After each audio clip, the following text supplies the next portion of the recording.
Elon Musk, the current second richest person in the world with a net worth of roughly $160 billion, is not only the CEO of Tesla, but also of SpaceX.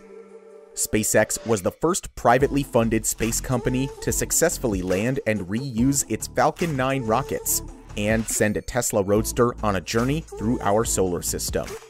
While the Falcon 9 program excites space enthusiasts around the world, Elon Musk has much bigger plans for our future, which is why he needs a much more powerful rocket, the Starship. Before we continue, make sure to like this video and subscribe to Tech World. Let us know in the comments below if you think the Starship will become reality and take us to Mars. Spaceflight has traditionally been a government-led activity, and it's never been economical. But the stratospheric expense of putting people and payloads into space is finally starting to fall, thanks in part due to the growth of SpaceX and other private spaceflight firms. Until recently, NASA had to rely on Russia's Soyuz spacecraft to get astronauts to the ISS. Russia gradually increased the cost of Soyuz seats and earned $82 million per seat in 2015. Now, SpaceX is solving this expense problem, and NASA hopes to end its confidence in Russia. SpaceX's Crew Dragon and Boeing Starliner capsules begin taxi flights to the ISS. Seats on those spacecraft are expected to cost only about $58 million.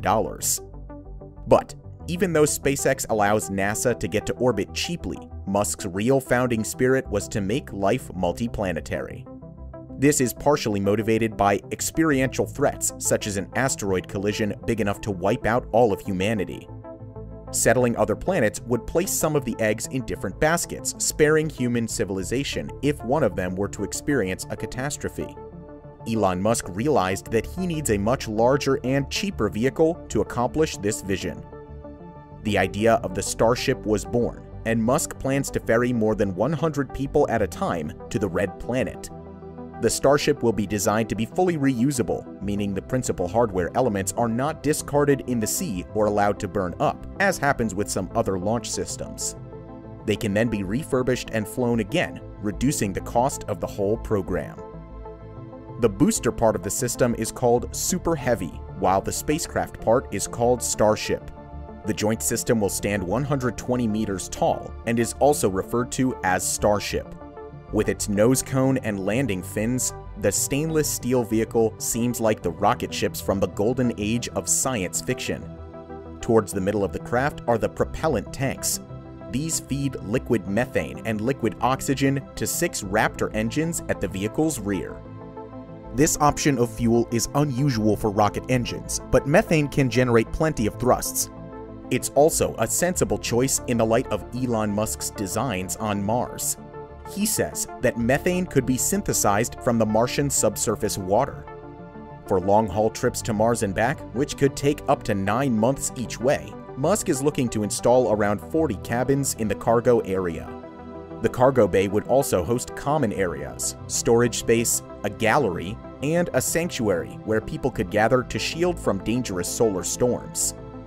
Starship might also play a role in NASA's Artemis program, aiming to determine a long-term human presence on the Moon. In 2020, SpaceX was awarded $135 million by NASA to advance Starship's design so that it could be used as a crewed lunar lander. To bring other spacecraft back to Earth, engineers have trusted parachutes or designed the vehicles to land on a runway. But the Starship's upper stage takes a unique approach. When it's ready to light, the ship initially re-enters the atmosphere at a 60-degree angle and then belly flops to a horizontal position. This mode of return relies entirely on the atmosphere to slow down the vehicle. To make the Starship more stable, it uses 4 steel landing flaps, positioned near the vehicle's front and rear, to control its descent. This is much like a skydiver, who uses their arms and legs to maintain a freefall. SpaceX has tested various models of the Starship upper stage at its Boca Chica facility in Texas.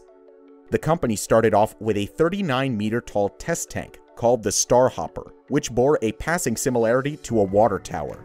Since flying this vehicle to 150 meters above ground, SpaceX has been developing progressively complex Starship prototypes.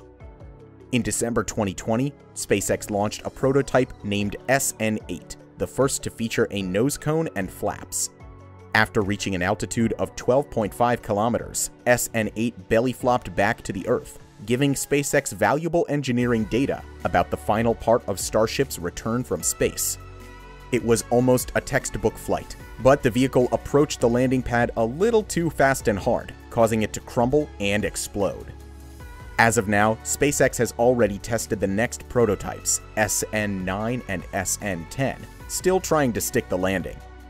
In October 2020, Elon Musk said SpaceX aimed to launch Starship on an uncrewed flight to Mars in 2024. Some observers note that his timelines are sometimes optimistic, but he has also developed a reputation for eventually achieving his goals, no matter how ambitious. What do you think? Will Musk accomplish his vision? Let us know in the comments below. If you enjoyed this video, make sure to hit the like button and subscribe to Tech World. Thank you for watching, and we'll see you in the next video.